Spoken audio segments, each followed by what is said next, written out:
it. October glow spills over death's sneering face. I know what happened here, Drew. I know what you did. It taunts me. Cold anxiety slithers through my veins.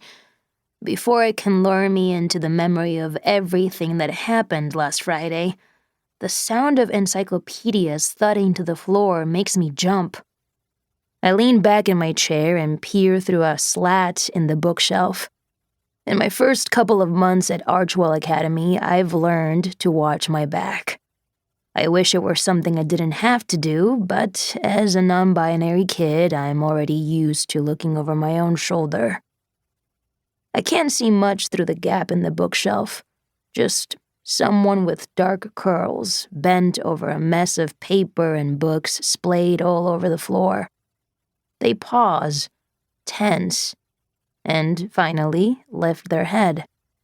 Pleasantly disorganized curls frame their round face. Their skin is a light shade of brown. Their eyes are a sparkling umber. They have a look about them that's both sincere and a little chaotic. "Sorry," they whispered to me. "I didn't mean to bother you. I thought I could reach, but—" "No big," I say. "Need some help?" "Oh, no," they mutter as they stoop down again, frantically gathering their papers.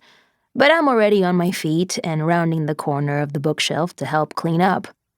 I catch the stranger's eyes as I stoop down next to them to pick up their mess. "I'm Drew. They, them." "Huh?"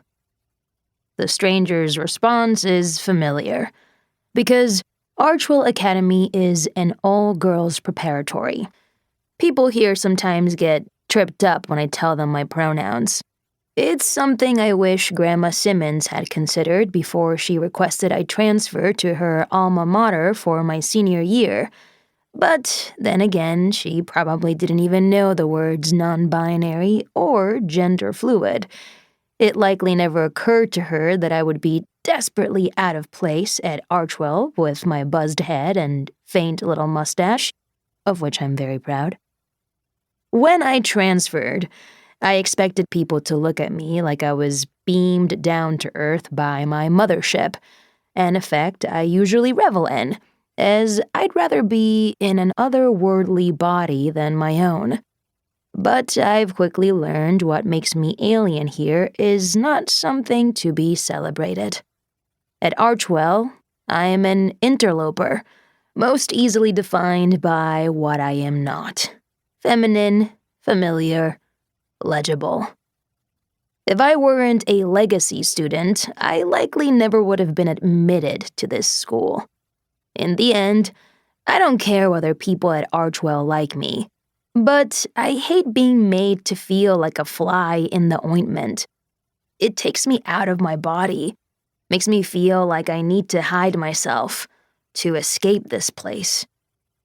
The library has generally been a good spot for that, at least until today. Eventually, recognition spreads across the stranger's face and she speaks. "I'm Veronica. Well, Vero. Never Veronica, unless someone's calling roll. She, her pronouns are good for me." "Hi, Vero," I say, offering her a handful of pages and rising to my feet.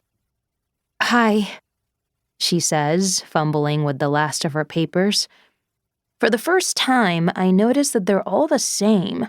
Mostly white space with the words, "Error, 404, page not found," artfully scrolled in calligraphy letters.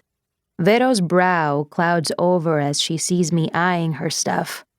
She resists my gaze as she tries to stash the papers out of sight. I wish she weren't so pretty. It would be easier to look away. "Feeling retro?" I ask, bending down to flip the last of the fallen books closed. "What?" Vero's voice is low and edgy. "You were pulling down encyclopedias that were printed in 1999. That's some pretty old source material."